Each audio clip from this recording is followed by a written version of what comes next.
Senhoras e senhores, é uma satisfação enorme estar aqui com mais um profissional que cuida das questões psicossociais. Prazer enorme você estar aqui. Prazer, queria que você muito fizesse, obrigado. resumidamente, uma apresentação sua, por favor. Meu nome é Mário Lopes, eu sou psicanalista, sou especialista em neurociências. Eu me dedico à saúde mental já há alguns bons anos, trabalhando com alívio de dores, com alívio de estresse, identificação de traumas, tratamento de traumas, mas principalmente no que diz respeito a ambientes coletivos, sejam ambientes familiares, sejam ambientes de trabalho. Muito bom. Nós vivemos hoje uma preocupação muito grande, uma expectativa das pessoas em estar normatizando as questões psicossociais, o que eu acho que não é responsabilidade não só do empregador ou do empregado, é da sociedade, né? Quando nós observamos lá atrás a questão da Revolução Industrial, a gente tinha aquela concepção de maior produção, produzir, não se identificava se era gordo, magro, pequeno, criança, sexo feminino ou masculino, né? E hoje a gente está vendo aí esta questão, preocupação da saúde mental. Só que a sociedade como um todo, ela já está preocupada e ela não sabe como lidar com essa questão da saúde mental, psicossocial. As pessoas estão hoje muito velozes, né, para conversar. Na minha casa, eu tenho na minha sala uma placa que diz assim, aqui não há internet, conversa entre si. Porque as pessoas vão fazer visita na sua casa, a primeira coisa que ela entra na sua casa e fala assim, você pode me dar aqui a senha? Sim. Aí você fala assim, mas peraí, você veio aqui conversar comigo, né? Então as pessoas estão muito conectadas e não estão sabendo viver, concorda? Concordo, eu diria até que o termo pode ser até um pouco mais duro, as pessoas estão robotizadas. Sim. Da mesma forma que o senhor vê esse fenômeno na sua casa, eu vejo em restaurantes. Sim. Eu acho o fim da picada. Senta o rapaz, a sua respectiva companheira, um de frente do outro, cada um com o seu celular, e ao invés deles conversarem, ao invés deles aproveitarem aquele momento, aquela situação de lazer, está aqui no celular. Aí eu me pergunto, veio fazer o quê? Se é só pela comida, a comida você não come em qualquer lugar. Sim. Eu vejo que um restaurante, eu vejo que o prazer da alimentação é uma experiência. É entender aquele atendimento, aquele ambiente, o atendimento como um todo, enfim, é um momento de lazer. E as pessoas estão deixando isso para lá.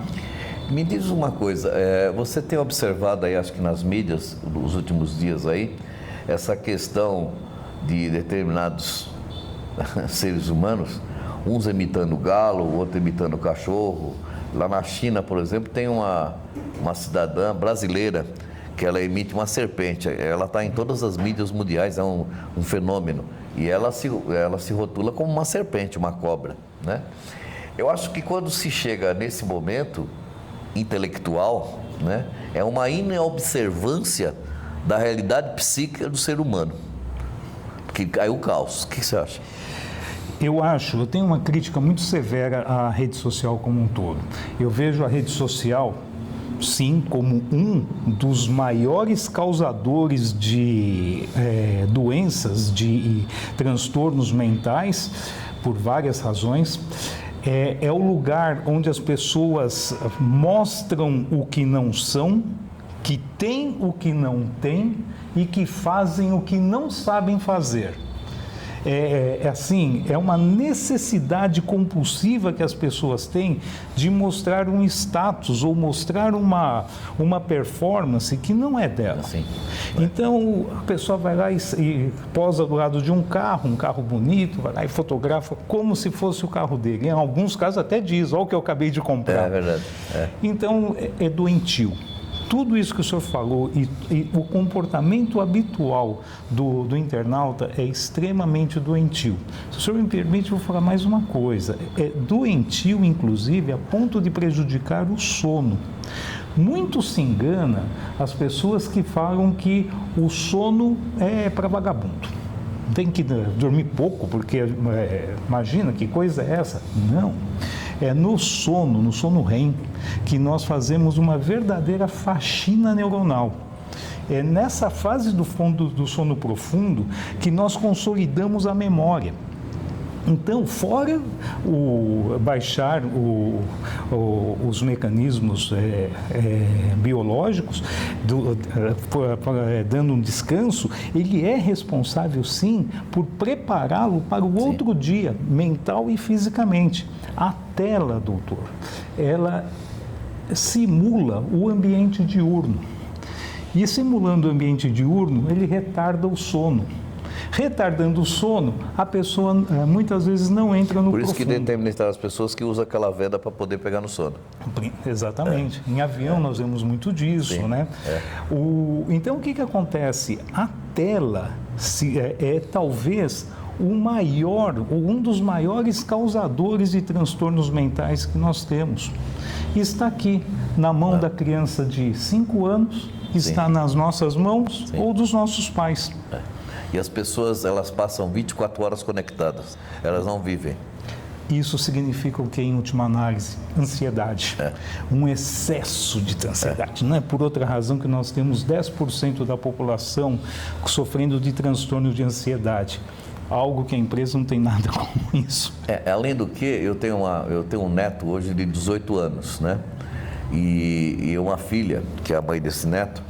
Então, às vezes, a gente manda uma mensagem para ela, ela diz o seguinte, assim, ela diz que coloca na rotação 2, né, para me ouvir. Mais rápido. E aí eu pergunto para ela por que ela faz isso. É que ela fala assim, pai, é porque eu já sei que você vai começar assim, você tá bem, você tá bom, como é que vai você? Eu já sei que tudo isso vai falar, então já roda. Aí um dia ela me ligou e eu liguei para ela e disse... Aí ela falou, o que aconteceu? Eu falei, não é porque eu estou na velocidade 3, certo?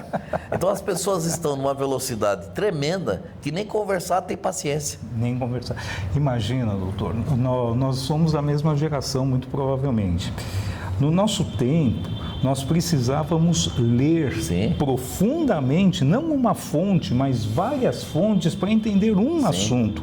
Quantas vezes nós não recheávamos a mesa de apostilas, de livros, de anotações, para poder escrever e fazer uma folha, uma lauda de qualquer coisa.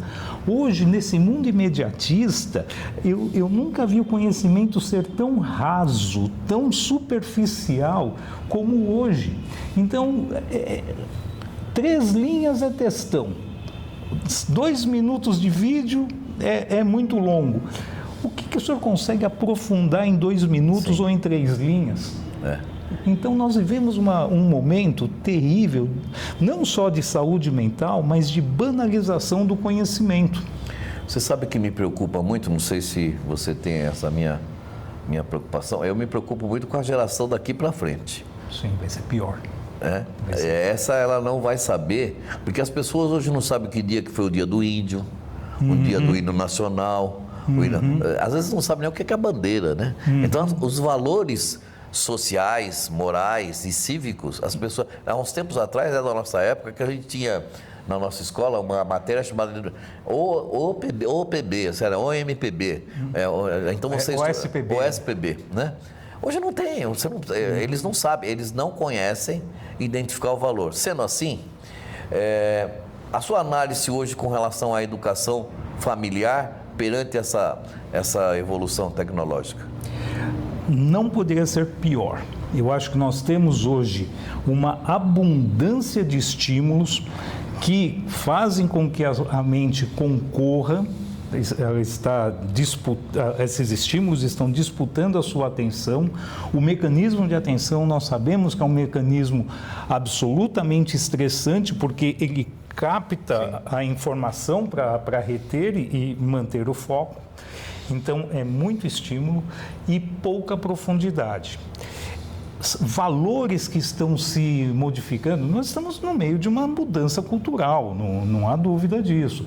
Nessa mudança cultural, valores como esses que nós estamos falando, que pode-se dizer, pode até ser taxado de valor tradicional, valor antigo, mas é um valor antigo que vem há pelo menos 2 milhões de anos, porque se nós olharmos no aspecto evolutivo do ser humano, o agrupamento social e o respeito entre os membros da da comunidade, fosse uma tribo, fosse o que ele fosse, era o instrumento essencial para a manutenção da espécie.